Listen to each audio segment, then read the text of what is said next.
Dami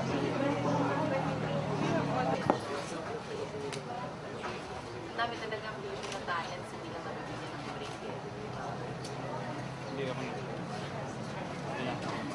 Yes, yes. Good morning. My name is Len Malapusaga. We are from MRDC and we are I'm the project leader for this project. Okay. The project for the harvester was initiated as a response to the last year's flooding in Mindanao. So the government, through the OST, taken the initiative to develop a solution to address this problem, and our agency, the MIRDC, was tasked to develop this machine. Secretary Mario G. Montejo.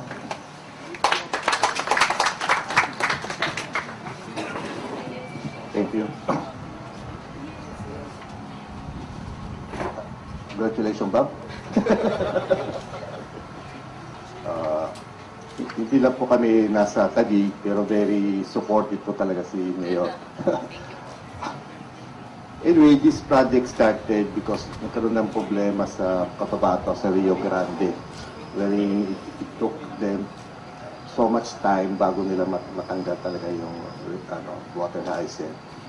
And we were tasked by our president kung paano ba tayo makakahanap ng better way of harvesting or removing water hyacinth.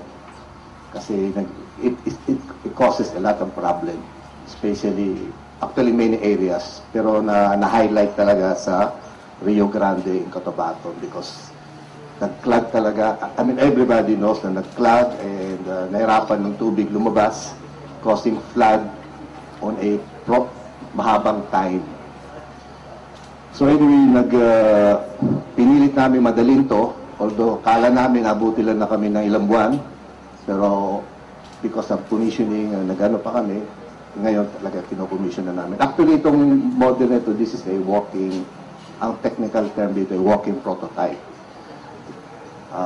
Minention kanina ni Yusik Jimenez that maybe we can adapt what we learned from this model because this is really operational, but this is our first pinabricate. So we could consider it's really a walking prototype, but we can adapt whatever yung binention kanina ni Yusik Jimenez. We can make it smaller or we can make it bigger depending on the needs and depending on the site.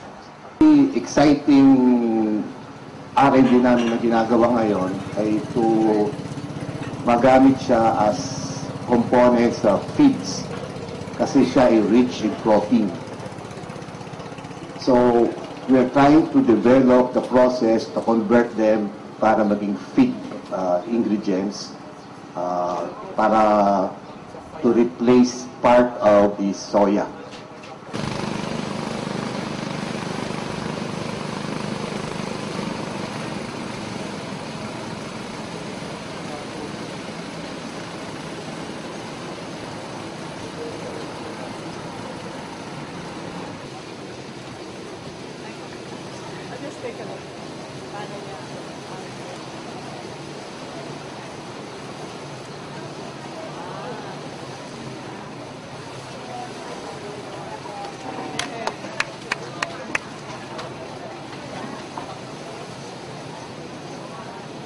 Ayun, pumunta na dun sa parang container.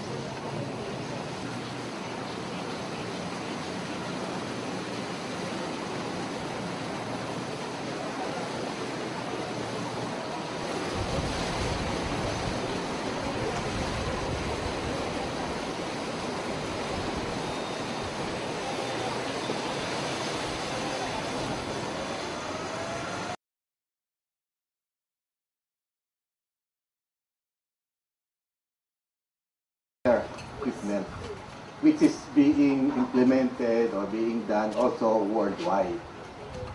Good morning po. Sana po nasiyahan kayo dito sa aming demonstration. Gusto lang pong linawin na this is not a one-time affair between DOST and MMDA and DOST and the Taguig LGU.